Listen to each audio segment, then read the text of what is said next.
Hejsan! Tack och välkomna till vår visning av vår dokumentärfilm Into the Abyss. Mitt namn är Noir, bredvid mig har jag Noir och Rasmus. Och vi ska då helt enkelt prata lite om filmen i sig. Vi är då 3 av de som har varit med och arbetat med den. Och vi ska helt enkelt prata om hur projektet kom till, vad vi själva tillförde och några av våra egna erfarenheter innan själva filmen visas.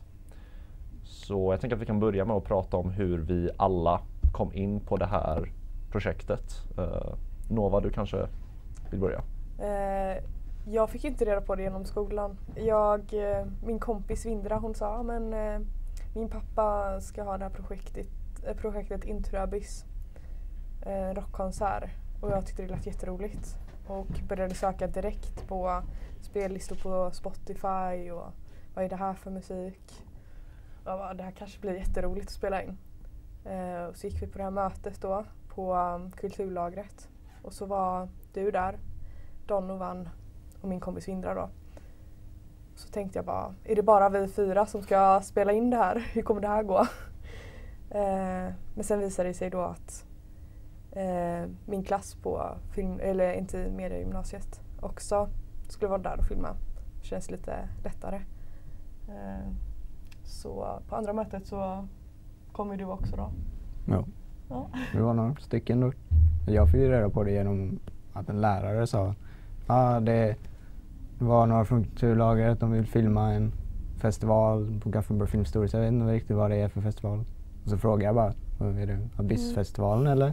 Ja, så heter det. Och då blev jag genast glad för det var festival jag hade tänkt gå på med massa roliga band. Så tänkte jag, få intervjua dem och filma det är stort.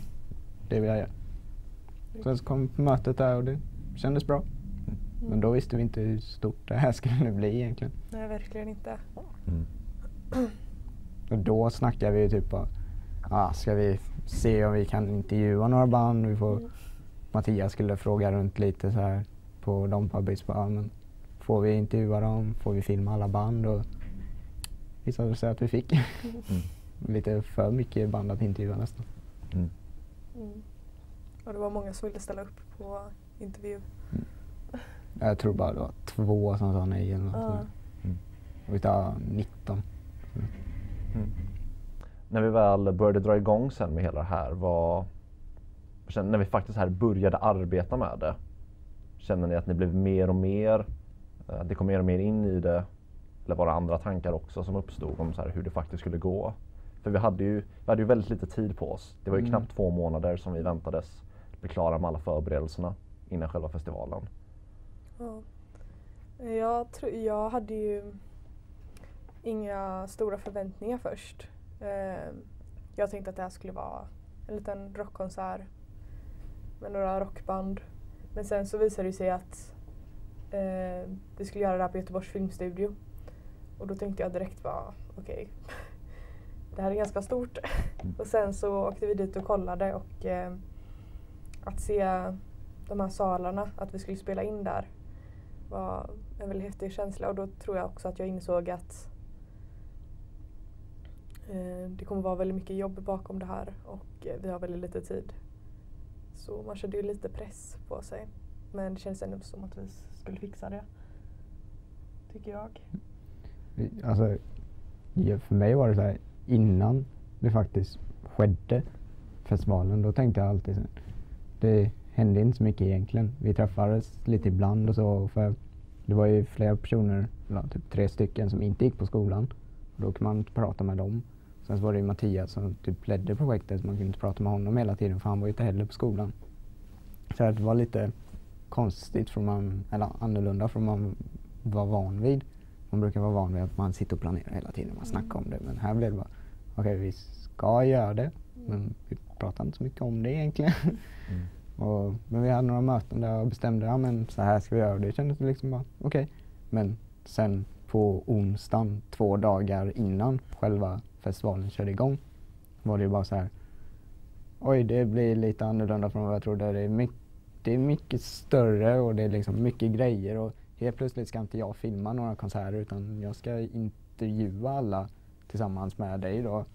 Det gick från att jag hade tänkt, Jag filmar det bandet, sen så går jag till den scenen och tittar på det bandet. Sen så filmar det och så går jag och tittar där. Och så, det blev till att jag var överallt sen. Så det var lite... Ja, det ändrades vad man förväntar sig. Och från att inte förvänta sig så mycket egentligen till att bara, oh shit. Ja, det blev lite för min del också i det att det var ju på lördagen som första festivaldagen började ordentligt. Och då var det ju bara tänkt att jag skulle vara där första halvan av dagen. För vi hade ju lagt upp ett schema vilka som skulle jobba när och jag tror att de flesta hade som så att de hade så här en halv dag var. Så att ingen skulle bli överbelastad med arbete. Just det. Ja, och jag visste ju att jag skulle hantera de 2 eller 3 första intervjuerna som vi gjorde. Men vi hade ju också ett intervjuschema som vi fick skrota ganska omedelbart därför att ja, jo precis, det är en backstage med banden och så vidare blev det ju aningen kaosartat. Så vi fick bara improvisera mer eller mindre. Men sen så efter att jag gjort de första intervjuerna då blev det bestämt att jag skulle göra alla intervjuerna plötsligt. Så det var härligt att du var med. Du kan ju banden och så. Och jag kan banden och så. Vi kommer få frågor, du ställer frågorna, jag har kameran. Det var skönt att man inte behövde byta hela tiden. Ja. Det gick smort. Det känns nästan så här i efterhand lite lätt mirakulöst att det gick så pass bra som det gjorde faktiskt. Med tanke på att så mycket vi faktiskt fick bara tänka på fötterna och köra på det som funkade. Men för min del så jag hade ju svinkul under hela grejen. Så även om man arbetade nonstop om vi räknar med fredagen också när vi filmade förfesten, att man arbetade mer eller mindre nonstop i 3 dagar. Så för min del så var det ingenting som man riktigt tänkte på, för man får för upptagen bara med att vara där i stunden. Och dels att ha kul men också att bara vilja göra sitt bästa. Så ja, dels känns det lite så här lätt mirakulöst att det gick så bra, men det känns också så här konstigt att man ens var med och gjort det nu i efterhand. För man hade inte tid att reflektera över det när man väl var där. Nej, det var bara kötta på. Ja, kötta på och ha det väldigt roligt. Men om du skulle ta typ någon upplevelse som hände på festivalen, vad tyckte ni var roligast liksom? Vilket band var roligast att filma, vilket band var roligast att intervjua alltså? Om jag ska säga för min del så roligast att intervjua var ju Tormentor. Jag skulle nog säga Tormentor och Iron Angel faktiskt var den roligaste. Alltså jag tyckte om att intervjua. Jag tyckte att alla banden hade någonting intressant att komma. Jag tycker att vi hade, vad som var så bra med de intervjuerna var för att vi fick till väldigt flytande konversationer allihopa. Men vad som var så härligt med just Tormentor och Iron Angel var också att där fick du verkligen den här insikten i underground metal-scenen då på 80-talet när den faktiskt växer fram jämfört med hur den är idag. Och också det att du hade en riktig bandkänsla med båda banden. Du fick verkligen intrycket om att de kände varandra väl, att de var bekväma med varandra och att de hade väldigt mycket minnen att delge. Vad säger du Noah? För mig var ju allting en jättestor upplevelse eftersom jag aldrig har varit på någonting liknande innan. Och jag kände att hela, vad ska jag säga, man bara kommer dit så som man är och njuter av musiken och så bjuder de på en jäkla konsert också.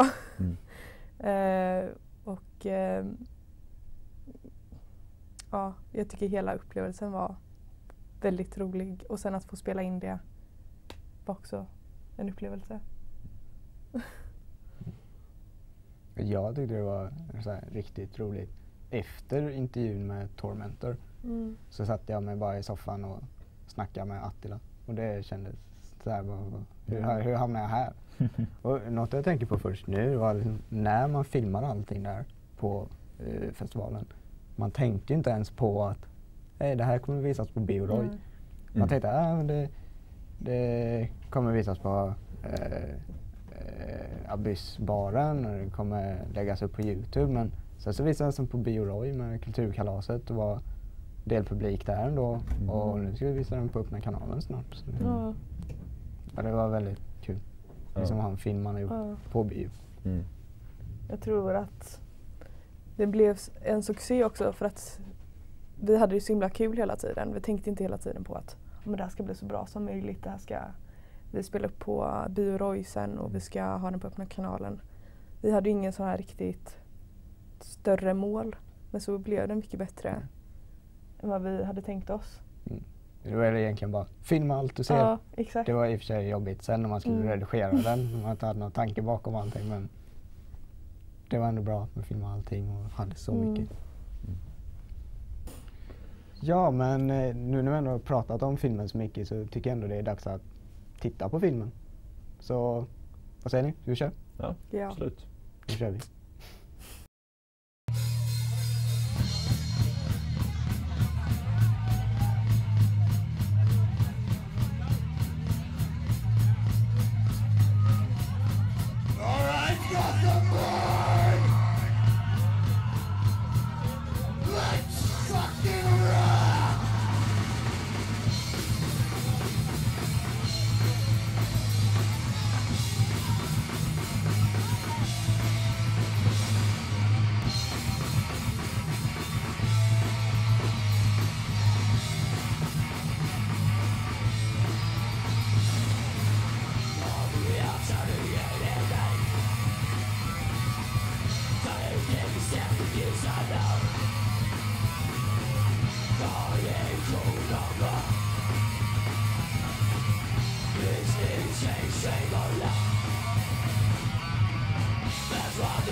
My ex-boyfriend came up with the idea, it's like, why won't you start a festival? You know so many bands and you're good friends with all these bands, and that's how it kind of started.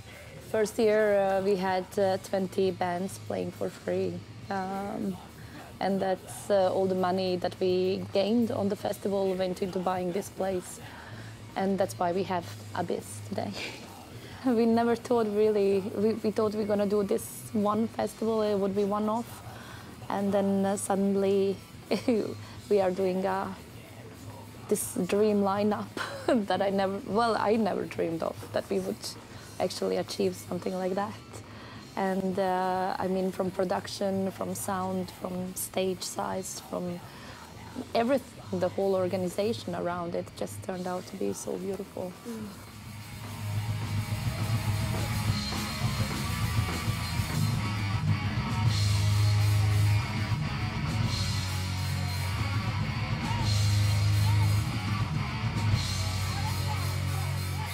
This pub itself, the Abyss, is a place to preserve the old school music.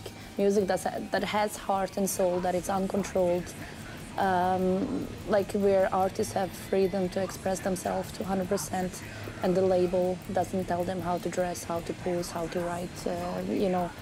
We know the direction. We are a thrash metal band, maybe a little bit black metal, whatever, you know. We never think about what we're gonna do. We start a jam session, or Frank came up with the guitar riff, or I came up with lyrics, you know. There is no special way writing a song or doing this or doing that, you know. Sodom is not a band who's gonna do exactly always this. We're gonna do punk, we're gonna do black metal, we're gonna do thrash metal or heavy metal, you know. There's no direction. And we also never get any dictation from a record company doing this or doing that, you know. We just do the music we want to do, you know. And maybe it's successful or not, you know. There's no guarantee, you know. So that's for me, music is art. So that's what we are kind of preserving. We want music to stay in hands of musicians, and back in the days it used to be like that. And today is like, it has worsened.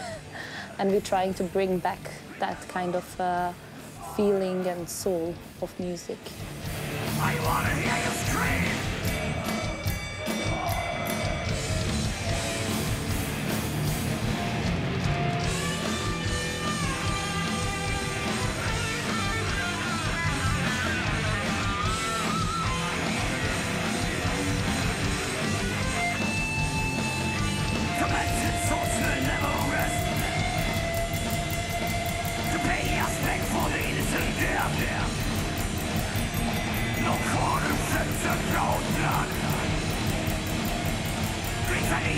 On the war path.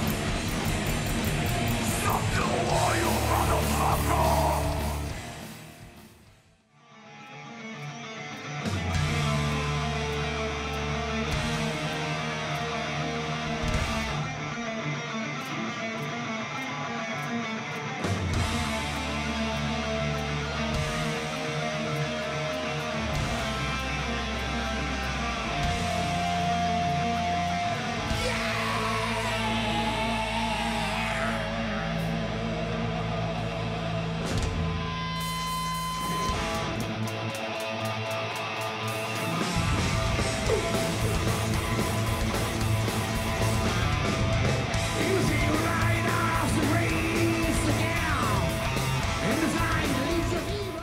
Alltså den här typen av metalpubbar, den behövs i alla städer. Men Abyss gör någonting väldigt unikt i och med att man fokuserar väldigt tydligt på att förvalta det arvet som finns från den klassiska melodiösa hårdrocken. Samtidigt som man arrangerar egna gig, och det finns det finns ett begränsat antal scener i Göteborg och Sverige där små, i alla fall inte så etablerade band får spela. Så att det tycker jag att man gör någonting väldigt bra i att ha livemusik också. Så att det är en kombination här att förvalta arvet och lyfta fram det nya som jag tycker att Abyss gör väldigt bra. Och sen finns det ett inslag av att det här är liksom av fans för fans.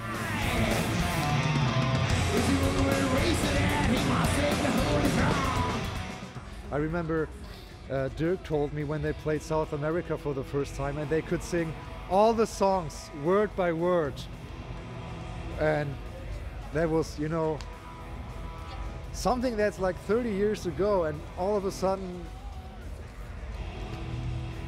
I can only imagine how it is. I wasn't in the band at this time, but I know all the stories.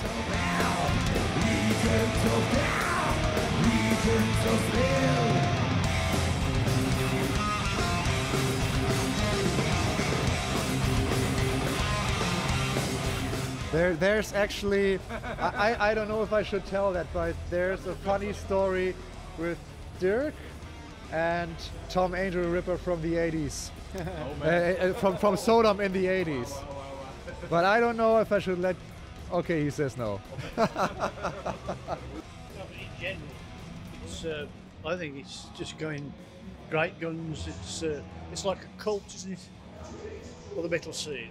And a lot of people outside, who don't really know about the heavy metal scene, because people aren't being in the public eye all the time, like on X Factor and things like that.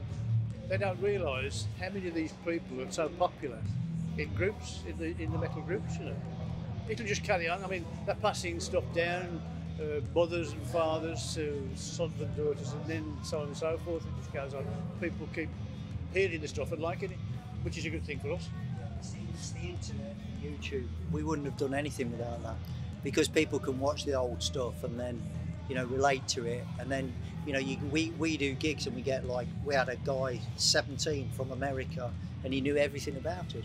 You know, he just Googled it. He'd obviously probably started off at Sabbath and liked them, and then traced it back through Jeff, and then saw what Jeff were doing now, and then worked his way back to us. And that's how it all kicks off.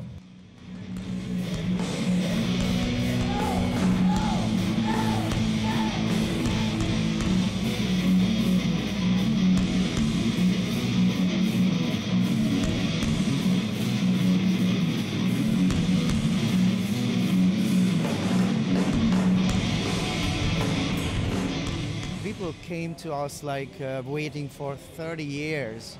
I mean, they didn't know it was coming, but they said like, shit, I didn't even think about that it's coming in my life, seeing Tormentor live, and it's fucking moving still. It's like, I didn't know about it. Actually, I haven't known this for a long time, that it's out in the world, that so much spread out in the world. So it's also something like, for me, it's a little bit selfish, because I'm enjoying so much, like watching people, how much they enjoy the show, how much they're enjoying seeing this, and coming to us, tell me, I fucking love it. So of course we're gonna do that at least as long as it stays like that. So this is fucking awesome, I guess. Om man tittar på både publiken när det gäller klassiska band som Maiden, som är mitt favoritband, världens bästa band, så är det en återväxt bland publiken där. Tittar man på scenen som sådan så finns det yngre band som fortsätter att driva hårdrocken vidare och göra det på ett väldigt bra sätt. Så att det finns både de som fortsätter och alltså äldre band som fortsätter att kämpa till the bitter end, så att säga. Samtidigt som det kommer nya band, så att jag tycker att hårdrocken är väldigt levande, och det är en scen som verkligen är vital och utvecklas hela tiden. It's funny how this resurgence has happened, and I can't tell you why. I have no idea why. Maybe the fans are now liking that kind of thing. So, but I don't know. I'm just enjoying the ride. You can be a new band, you can be an old band. If you are good, it's good. If you're shit, you're shit. I mean, yeah. It's not much of a resurgence because this kind of metal has always been there. It's been there since the 80s. It's evolved. Many of the old bands have evolved into something else. But I would guess that for us, we like the older sounds, the older forms of playing. Yeah, just the basic real sound that you can do yourself. I mean, you don't need much. You just need power and fucking attitude, man. Yeah. You need attitude. If you don't have the attitude, you're nothing. You're shit. Then you're just like a commercial shit for money. We don't do this for money. We don't make any money out of this. No, it would be stupid to think about money in a like this. I mean, what the hell? We do it for the passion. We like playing for crowds. We like playing for ourselves. Yeah. We do it mainly for free beer, actually. But, like fuck yeah, free beer. Yeah. But pay us. No.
You know, it's a great festival, but it's the people that you know, and Maya has done so great, and then all the other people that we know around it. That's kind of, it's like a little family.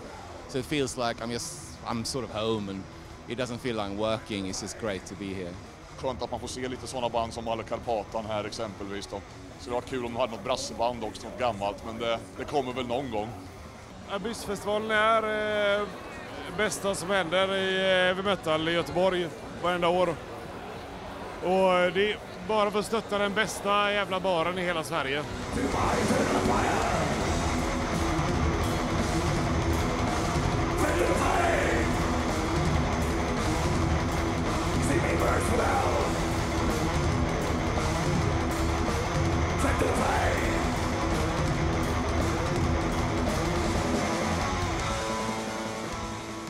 Every band is like, I have to see that, I have to see that, I have to see that. There's no like, all right, well, there's this crap, and oh, we can see this, you know, and it's nice, yeah. And also I think this like venue really works well. It's like so easy just to like go from stage to stage and stuff, so I think it's working great. To get all these people together, it's not only Swedish people here, it's a lot of Danish people, German people, Norwegian people. It's a Scandinavian metal festival. And we can't wait till the spring and the summer for the festival. So I think it's nice someone is doing something in the winter time. When I saw the billing, you know, and the band's gonna play here, you know, it's amazing, you know. I think old school bands coming back, you know.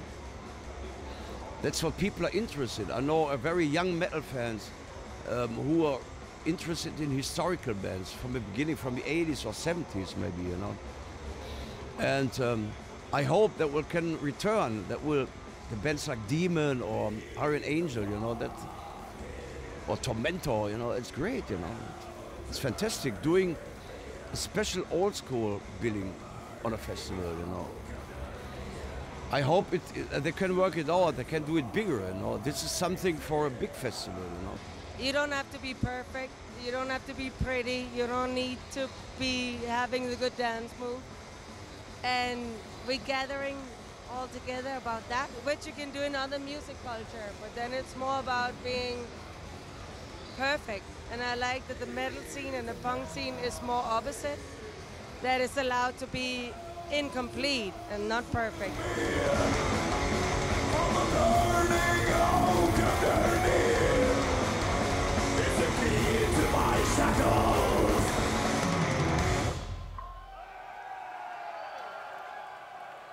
Yeah, we want to keep it intimate, where people can meet each other and talk, and it's not like, I don't know, like big festivals where you see a person and then you don't see them anymore. Like, it's kind of as well a meeting place for like-minded people or music lovers or whatever you want to call it. People from 33 different countries, including like Paraguay, and Mexico, and South Africa, Australia, United States. Yeah, I'm still kind of speechless. It's amazing, and it shows that the underground is alive.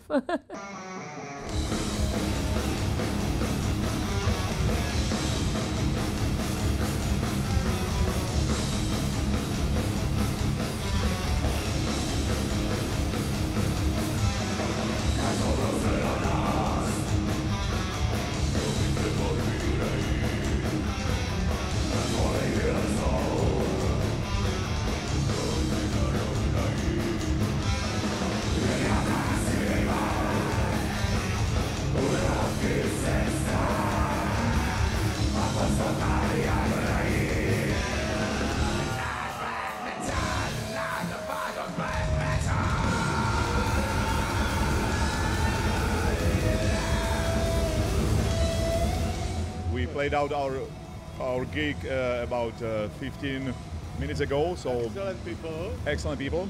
And my dear son Ramos. Oh yeah. Rasmus, Rasmus is 18 years old, you know, and very old boy. Yeah, there was a great audience, great sound, killer people. Jonas and his crew, all girls. The hotel is fantastic. There is a pool for my friend, and yeah, we enjoyed this weekend. Wow. Ow. Smiley cameraman.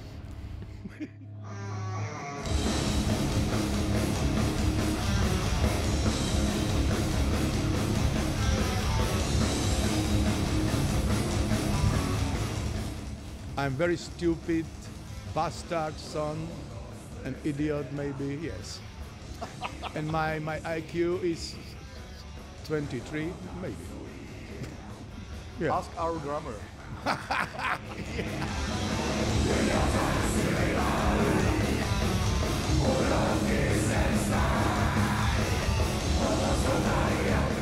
Ciao, baby, I love you. So opera voice is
There was some moments there we were very nervous.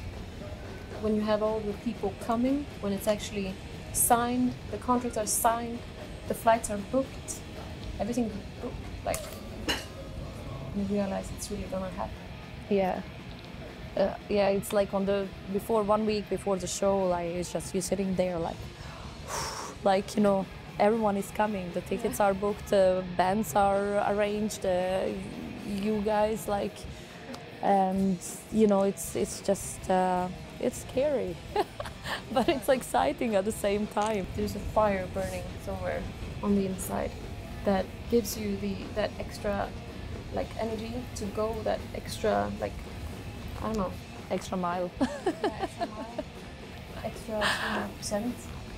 And yeah, it felt very rewarding, like when we stepped into, like when everything was set up and we saw, we've talked about this a lot of times, when we saw like everything is in place, we're just waiting for people to arrive. Yeah. It's kind of overwhelming.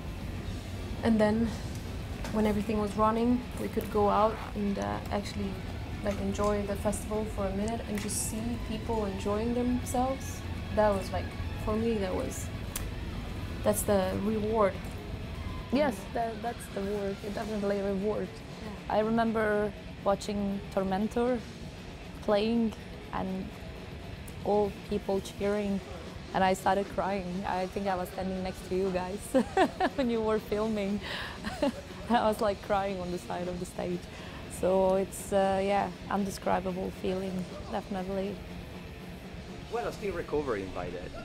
Still my legs are hurting, going here and there, and not fix, but prepare everything, bring beers, build stuff. But it was a great reward. I love it, but still my legs are really hurting so badly. Oof. But it was cool, really cool. You know, put the ideas in reality. It's hard, but as Maya says, is really good reward.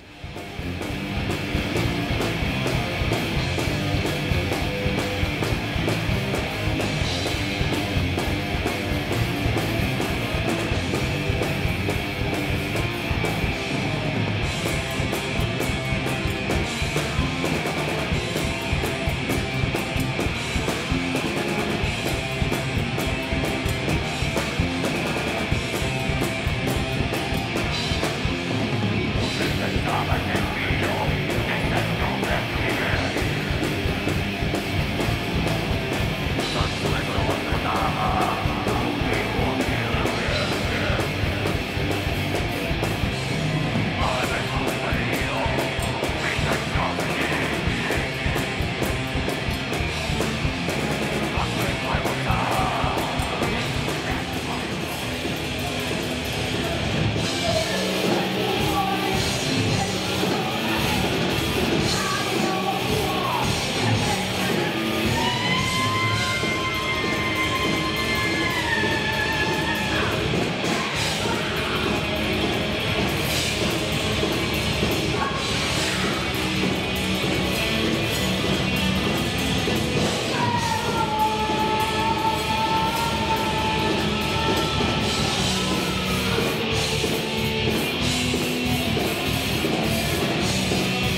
Almighty is Chevalier. Exile in the coolness yet. Strike in the belief in himself. Charm with the charm of Solomon. Nations and mysterious, drifting in and in, consumable. Even when we started the band, I was always more drawn to, I suppose, bands with a particular aesthetic and an image. I was far more drawn to Celtic Frost than Testament and Bathory instead of, I don't know, Zentrix or something. So when we started the band, we didn't want to be, you know, like typical death metal at the time, so we're trying to add a little bit of Irish traditional music mixed with this sort of epic scale of Bathory, with the early influenced by the early black metal scene. So there's no doubt that we're very close to black metal. In 91, 92, the bands that, you know, like our demo was 93, so we maybe missed that 92 school of 92 by maybe, well, obviously a year. So that's obviously what we're very close to, and I still feel that's the closest thing I am to, but of course Primordial is a little bit different, you know. But I was never really into the going on the stage as you stand in the street kind of aesthetic, you know.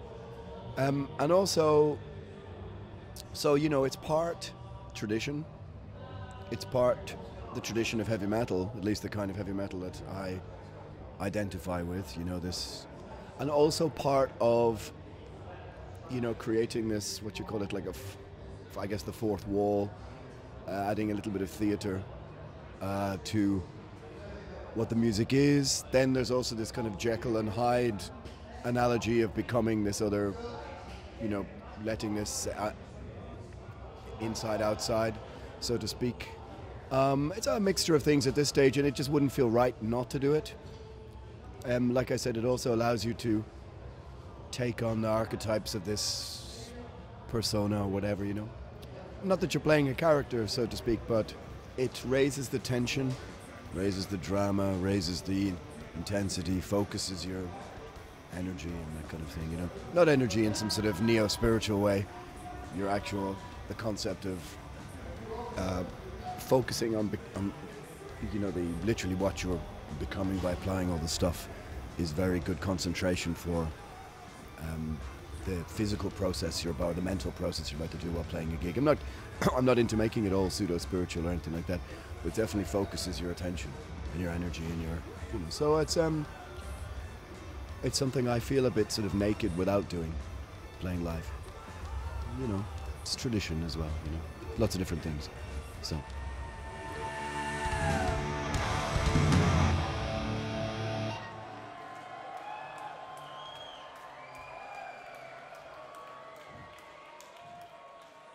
Abyss! Yes? No?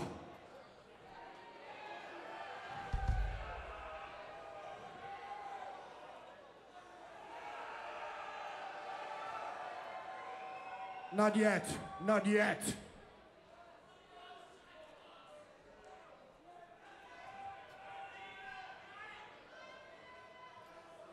You want some? Come on. Shut your fucking mouth. From redemption at the Puritan's hand. Carve your name in blood upon this world. No grave will hold your body down.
It's a mixture of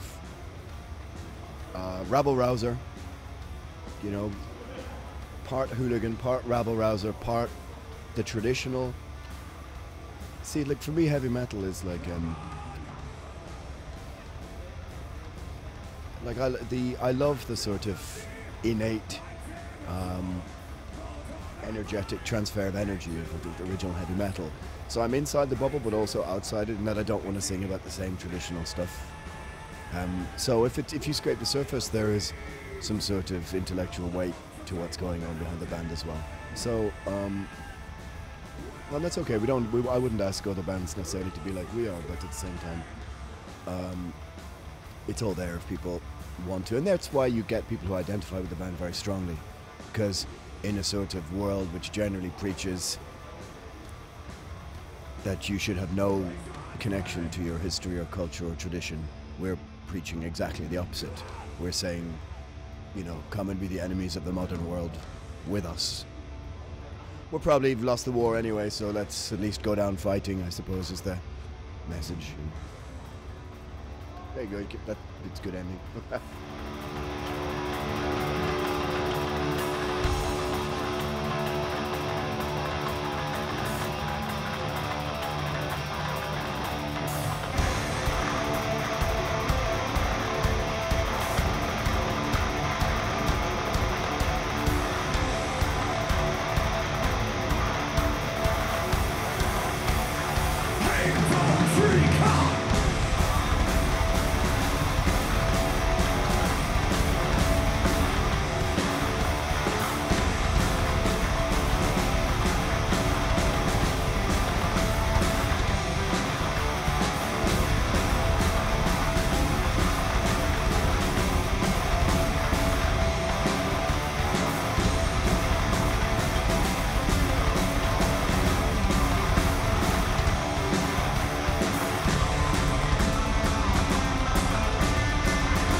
Good things about the Abyss Festival, but I think the main thing is that the people that run it absolutely like worship heavy metal.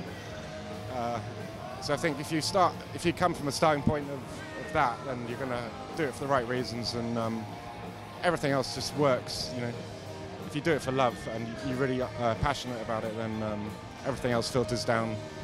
The rest of it's just hard work. The organization, I think, is pretty good actually, because I used to work as a festival organization person back home, and it was a bit chaos, but here it's actually pretty organized and put together pretty well. So I appreciate that. I think it's very well organized and the bands are well scheduled also. That's very cool. I like also like that area of the tables to chill.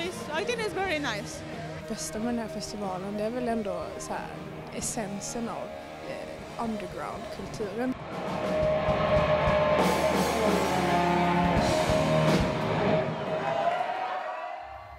I remember that this guy was my source about the Western music like Possessed and Venom and stuff. Yeah. Like that I was only able to get hold of some like easy stuff like which was allowed by the government or something, like some rock and roll and shit. But the hard stuff came like We why were this classmates, guy. you know. Yeah, we were classmates, and we just. So first we came to the class, I looked at this guy. Fuck, that's a metalhead. Cool, you know. So of course and then he told me, hey, I got a guitar at home, like electric. I was like, what the fuck, man? Show me. I want to see it. And this was the first time actually I seen from close. Like went to his place in the small room he lived with a small combo amp, with a kind of like, Actually, it was a tape recorder. Tape Yeah, it was a tape recorder. I used the input, like for the microphone input. I put the guitar and just the gain, just cranked up the gain, and it gave a distorted sound. I fucking freaked out. He started to play some riff like, no way, man, what the fuck? Yeah. So then we decided to start a band, and then we met these guys, and yeah, that's funny how it started. Yeah, it was an and easy he thing. was already like a fucking punk star in Hungary, hardcore punk. He was like most famous in that, like drummer, So fastest the drummer. fastest, yeah. It was like Yeah. it looked like it was meant to happen. I don't know. Yeah. If we look back at this, it was a kind of easy peasy. Like, And to me, he brought a lot of music. When we met together. We met first time. We became friends, of course, and then we were like, okay, let's share. So he came to my place, took all my cassettes, and I went to his place, took all his tapes, the cassettes. So we started to record each other music like fucking crazy, So I got so much good stuff from him, like fucking not metal. He showed me like a lot of like other for extreme music, like from psychobilly to industrial, and hardcore, like Discharge. I remember. Sick stuff. Yeah, and like Skinny Puppy and shit like that, like very crazy, or Meteors and stuff, like fucking cool. Yeah, that's So what we wanted. we were all teenagers, shared music then, like that's how it went. Like we had tapes, nobody could afford to buy the vinyls, so we were like copying tapes each other, I had this double tape recorder, so copy the tape, It was a poor guys, huh? Yeah, First yeah. poor, We were poor, bootlegging as fuck. Poor guys, poor guys. And I remember we would draw like, that I copied the fucking artwork.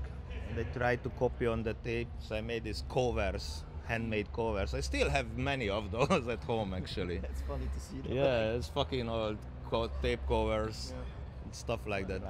I remember first time I met him, and we were showing up each other place. Okay, show me what you can, So we went first to his place, and they were like, no, first you came to Tamás, I think, and he was like putting in the guitar and like started with a Metallica riff straight away. I was like, holy fucking shit, man! What the fuck you can do this, And he just played this Metallica, and we were like, oh shit, okay.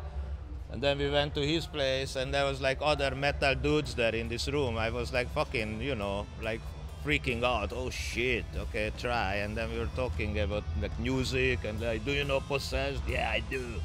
All right, okay, stuff like that, And this is how we came together actually. And then they were like, okay, this is cool enough. Let's do the band,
we haven't played for 30 years.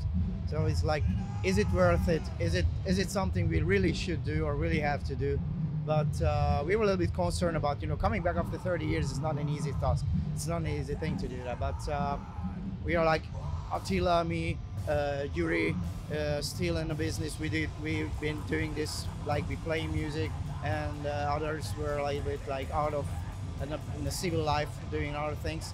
So there was a little concern about, not to harm too much this kind of legend about around the band.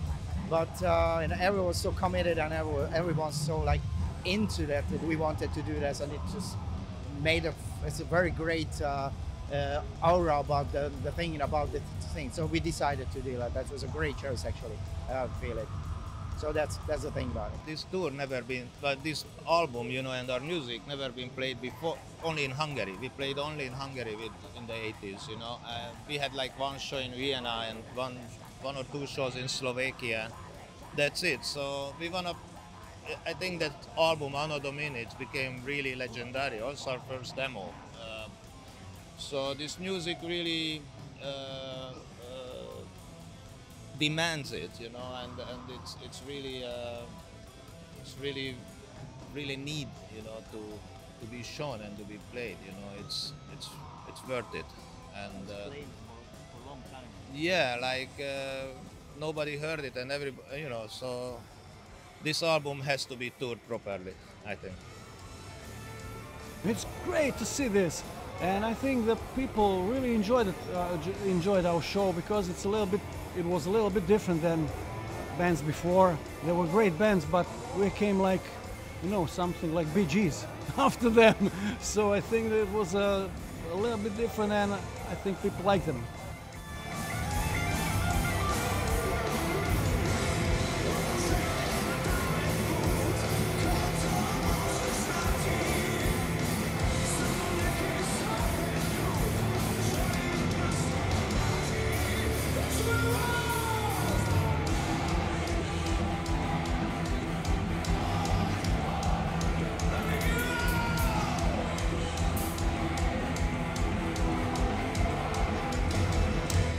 The language, it's not important. Like you have Rammstein. And Rammstein plays in Texas or whatever, and nobody knows German, but wow, it's fucking good, man. So I don't think that lyrics and understanding the language is a very important thing, but the music is bringing people together, so that's the result of this. A lot of heavy guys, heavy metal women, and yeah, they're all like, wow, yeah, great. Me bringing one of my childhood bands, Divlje, Jagode, from Bosnia, and hearing people singing Motori, a song that I heard when I was 3 years old, that was a massive highlight.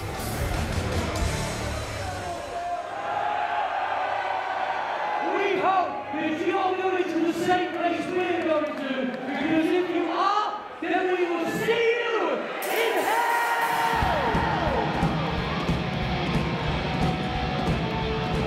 Come on!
I got asked to join a band with a few guys, and we started out writing our own material. But then the guitarist came and said, look, I really want to play some Judas Priest, and I hadn't got a clue who Judas Priest were. So he said, I can't remember the song he wanted to play now. Anyway, I listened to it. I thought, fuck, I am never going to be able to do that. But lo and behold, I could. So, and that really got me going. And it's the noise, the complete buzz about it all. The only other place that I can feel and get that buzz is watching Formula One racing cars, because they really give it to you, you know. And that's what I love about metal.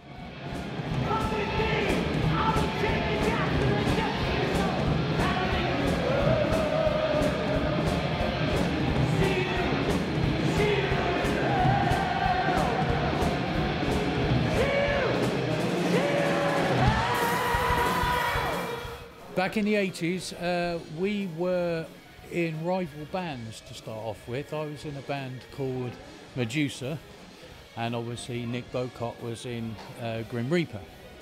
And he phoned me up one night drunk, and he didn't really talk about anything. He was just rambling on, and then he phoned me the next day to say, look, sorry about that.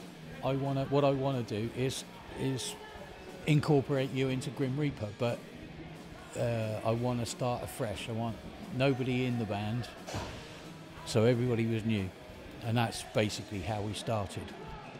And then the guys I've got with me now I've known probably as long as I've been in Grim Reaper.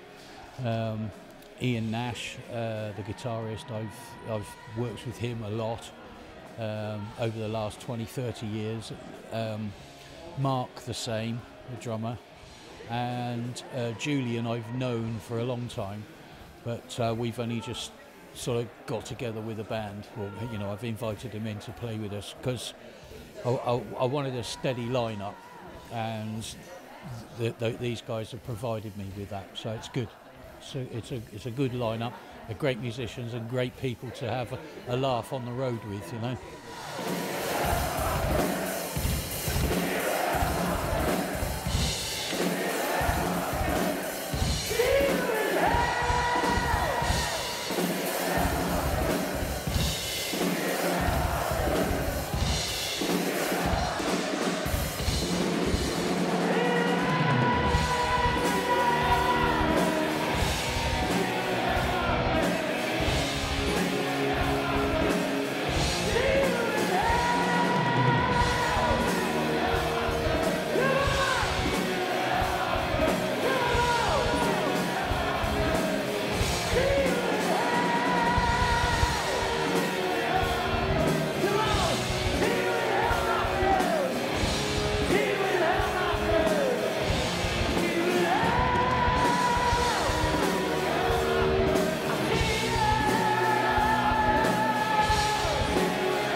This is just something that we do on the side, like totally with passion.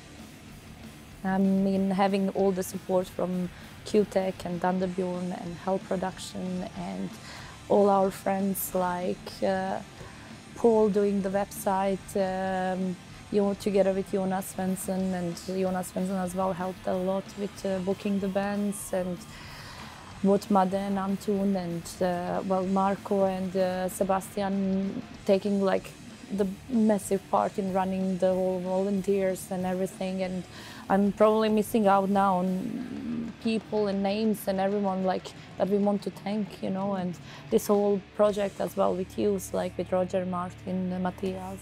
It's just it's like the word is just like being grateful 100%, like, and thankful. I don't know, it's really hard to just put it in the words, the feeling you have of unity, and it's amazing.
sacred oath is broken. The lie is spoken out loud. The angel is possessed, and the virgin's toil her pride. When the flame of love and purpose have turned to your last. When the vows of God in heaven goes in and turns to dust. When the light of my amusement through the